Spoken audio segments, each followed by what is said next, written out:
অনেকদিন পরে আজকে একটা ভিডিও আপলোড দিচ্ছি। এই ব্লগটা বেসিক্যালি ঈদের টাইমে করা, মানে ঈদে আমরা কিছু মিষ্টি বানিয়েছিলাম, সেটার রেসিপিসগুলো এখনও শেয়ার করা হয়নি, তাই ভাবলাম এখন যেহেতু ফ্রি আছি একে একে এই মিষ্টি রেসিপিগুলো তোমাদের সাথে শেয়ার করে ফেলি। এই ভিডিওগুলো আপলোড দেই করেও দেওয়া হচ্ছিল না, চিন্তা করো কত পরিমাণে অলস আমরা। সেই ঈদের ভিডিও কত লেট করে আপলোড দিচ্ছি। তো যাই হোক, আজকে আমি তোমাদের সবার সাথে শেয়ার করব আমার ফেভারিট কালোজাম রেসিপি। কালোজাম মিষ্টি বানানোর জন্য যা যা ইনগ্রিডিয়েন্টস লাগবে তার সবকিছু আমি একসাথে গুছিয়ে নিয়েছিলাম। দেখতেই পারছো, ফার্স্টে একটা বাটির মধ্যে আমি বেশ কিছু পরিমাণ গুঁড়া দুধ নিয়েছি, তার সাথে আমি 2 চা চামচ ময়দা আর 2 থেকে 3 চামচ সুজি অ্যাড করেছি। আমি যেই পরিমাণ কালোজাম মিষ্টি বানাবো ওই অনুপাতে সবকিছু নিয়েছি। তোমরা কম বেশি বানালে পরিমাণগুলো একটু কমিয়ে বাড়িয়ে নিতে পারো। এই সবগুলো ইনগ্রেডিয়েন্টস এখন ভালোভাবে মিক্সড করার জন্য এখানে আমি 2 টেবিল স্পুন ঘি দিয়ে দিব। আর ঘিটা কিন্তু দেখতে পাচ্ছ অথেন্টিক দানাদার ঘি। দোকানে কিন্তু এরকম দানাদার ঘি এখন আর কিনতে পাওয়া যায় না। ঘিটা আমি কোন পেজ থেকে নিয়েছি সেটা আমি ক্যাপশনে দিয়ে দিব, আর স্ক্রিনেও একটা স্ক্রিনশট দিয়ে দিব। Dhaka food service Facebook page থেকে ঘিটা আমি নিয়েছি। ঘিটা কিন্তু অনেক ভালো, আর এত সুন্দর একটা স্মেল আসছিল। সবার বাসায় কিন্তু সামনে ঈদ আসছে, তো ঘিয়ের কিন্তু দরকার হবে, তোমরা চাইলে সেখান থেকে অর্ডার করে ফেলতে পারো। তারপর এখন আমি সবগুলো ইনগ্রেডিয়েন্টস হাত দিয়ে ভালোভাবে মিক্সড করে নিব। আর মিক্সড করার জন্য আমার দরকার হচ্ছিল লিকুইড দুধ। তো আমি একটা গ্লাসের সাইডে একটু লিকুইড দুধ আগে নিয়ে নিয়েছিলাম। এখন আমি অল্প অল্প পরিমাণে লিকুইড দুধ এখানে অ্যাড করছি আর হাত দিয়ে ভালো মতো মিক্সড করে নিচ্ছি। লিকুইড দুধটা কিন্তু অল্প অল্প পরিমাণে ঢালতে হবে আর একটু একটু করে মিক্স করতে হবে। আলতো হাতে একবারে ঢেলে দিলে কিন্তু পুরো মিক্সচারটা দলা বেঁধে যেতে পারে। তো দেখতেই পাচ্ছ কি সুন্দর এই মিক্সচারটা এখন সফট সফট হয়ে গিয়েছে। ঠিক এইরকম একটা মিক্সচার আসতে হবে কালোজাম মিষ্টি বানানোর জন্য, বেশি শক্তও না বেশি নরমও না। এখন হাতে আমি ভালো মতো ঘি দিয়ে নিয়েছি যাতে এই মিক্সচারটা আমার হাতে না বসে যায়। এখন আমি কালোজাম মিষ্টির শেপ দিব একে একে। তো এখন তোমরা ভিডিও দেখলেই বুঝতে পারবা কালোজাম মিষ্টির শেপ কিভাবে দিচ্ছি। এটা মুখে বলে বোঝানো পসিবল হবে না, বাট একটা কথা বলতে হবে যে আমাদের যেটা মিস্টেক হয়ে গিয়েছিল সেটা হচ্ছে ফার্স্টেই যে কালোজাম মিষ্টিগুলো বানিয়েছিলাম ওগুলো একটু বড় হয়ে গিয়েছিল। তো মিষ্টিগুলো কিন্তু একটু ছোট ছোট করে বানাতে হবে, কারণ এই মিষ্টিগুলো বানানোর পরে ফার্স্টেই তেলে ফ্রাই করা হবে। ফ্রাই করার পরে মিষ্টিগুলো অটোমেটিকই একটু ফুলে যায়। তারপর যখন চিনি শিরাতে দেওয়া হয় তখন ফুলে কিন্তু অনেক বড় হয়ে যায় চিনি শিরায় ডুবে।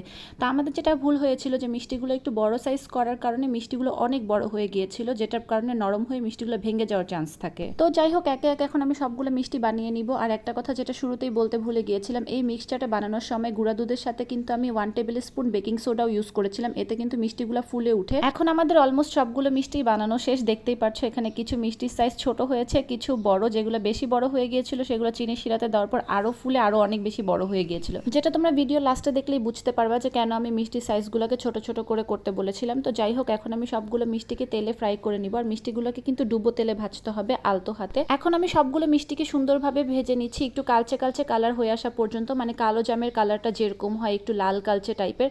আর পাশের চুলায় চিনি শিরা করে রাখা হয়েছিল আগে থেকেই, তো চিনি শিরার চুলাটা জ্বালিয়ে দেওয়া হয়েছে। এখন একে একে মিষ্টিগুলো ভেজে ভেজে চিনি শিরায় তুলে তুলে দেওয়া হবে। কালোজাম মিষ্টিটা কিন্তু আমাদের বাসার সবারই খুব পছন্দের। ঈদের টাইমে এই মিষ্টিটা আমরা বাসায় রেসিপি বানিয়ে খাই, আর অন্যান্য টাইমে তো কিনে খাওয়া পড়ে। তো দেখতেই পারছো আস্তে আস্তে কিভাবে কালচে কালচে কালার হচ্ছে। কালচে বলতে এটা একটা লাল কালচে টাইপের কালার হয়, যেরকম বাহিরের কালোজাম মিষ্টিটার কালার হয়। খেয়াল রাখতে হবে বেশি যেন পুড়ে না যায়। লাস্টের দিকে চুলার আঁচটা একদম কমিয়ে রাখতে হবে, যেহেতু তেলের তাপ অনেক বেশি থাকে। একে একে আমার অলমোস্ট সবগুলো মিষ্টি কিন্তু ভাজা ডান, দেখতেই পারছো। আর এই মিষ্টিগুলোর সাইজ কিন্তু একদম পারফেক্ট হয়েছিল। আর ফার্স্টের দিকের মিষ্টিগুলোর সাইজ অনেক বেশি বড় হয়েছিল, যেটা তেলের শিরায় আগে দেওয়া হয়েছিল। দেখতেই পারছো ফুলে কত বেশি বড় হয়ে গিয়েছে। আর বেশি বড় হয়ে যাওয়ার কারণে মিষ্টিগুলো অনেক নরম হয়ে গিয়েছিল, যার কারণে মধ্যে দিয়ে ভেঙে যাওয়ার চান্সেস থাকে। তো আমি আর রমিয়া মিষ্টিগুলো দেখে এটা বলে হাসাহাসি করছিলাম যে এক একটা কোলবালিশ সাইজের মিষ্টি হয়েছে। কালোজাম যেহেতু আমি অনেক বেশি পছন্দ করি, তো আমিয়া বলছিল এই কোলবালিশ সাইজের মিষ্টিগুলো তুমি এক একটা নিয়ে বসে বসে খেও। আমার সাথে সামাইরাও কিন্তু অনেক বেশি পছন্দ করে। তো এখন মিষ্টিগুলো মাওয়াতে ভালো মতো কোটিং করে নেওয়ার কথা ছিল, কিন্তু আমাদের বাসায় যেহেতু ওই দিন মাওয়াটা অ্যাভেলেবেল ছিল না, আমি একটা প্লেটের মধ্যে গুঁড়া দুধ নিয়ে নিয়েছিলাম বেশি পরিমাণে। তো সবগুলো মিষ্টি ভালো মতো গুঁড়া দুধে কোটিং করে নিতে হবে। বাহিরে কালোজাম মিষ্টিগুলো যেরকম করে সার্ভ করা থাকে গুঁড়া দুধে কোটিং করে নিলে খেতেও অনেক বেশি মজা হয় আর দেখতে কিন্তু অনেক বেশি সুন্দর লাগে। তো এখন আমি আমার মিষ্টিগুলো সব একে একে ভালো মতো ডেকোরেশন করে নিচ্ছিলাম। তো এই তো আলহামদুলিল্লাহ আমার ঈদের প্রথম মিষ্টির রেসিপি ডান। ঈদে কিন্তু আরো অনেকগুলো মিষ্টির রেসিপি করেছি, একে একে ভিডিওগুলো তোমাদের সবার সাথে শেয়ার করব। দেখতে হলে কিন্তু আমাদের পেজটাতে একটা ফলো দিয়ে রাখতে হবে। আর আজকের ভিডিওটা ভালো লাগলে কিন্তু ভিডিওতে লাইক কমেন্ট শেয়ার করতে একদমই ভুলবে না। আর তোমরাও বাসায় কিন্তু এবার ঈদে এরকম কালোজাম মিষ্টি বানিয়ে ট্রাই করে দেখতে পারো কেমন হয়। আর আমাদের রেসিপি ভিডিও দেখে যদি ট্রাই করো তাহলে অবশ্যই আমাদেরকে কমেন্ট করে জানাতে ভুলবে না। আর আমার মতো তোমাদের কার কার সাদা মিষ্টি থেকে কালোজাম মিষ্টিটা বেশি পছন্দ এটাও কিন্তু আমাকে কমেন্ট করে জানাবে। কোথাও গেলে কালোজাম মিষ্টি সাদা মিষ্টি ক্যান্সেল করতে করতে আমার জীবনে এই পর্যন্ত আসছে। তো যাই হোক, আজকের ভিডিওটা এই পর্যন্তই ছিল। আশা করছি সবার কাছে ভালো লেগেছে। ভিডিওটা ভালো লাগলে কিন্তু অবশ্যই লাইক কমেন্ট শেয়ার করতে একদমই ভুলবে না। And thank you so much for watching. আল্লাহ হাফেজ।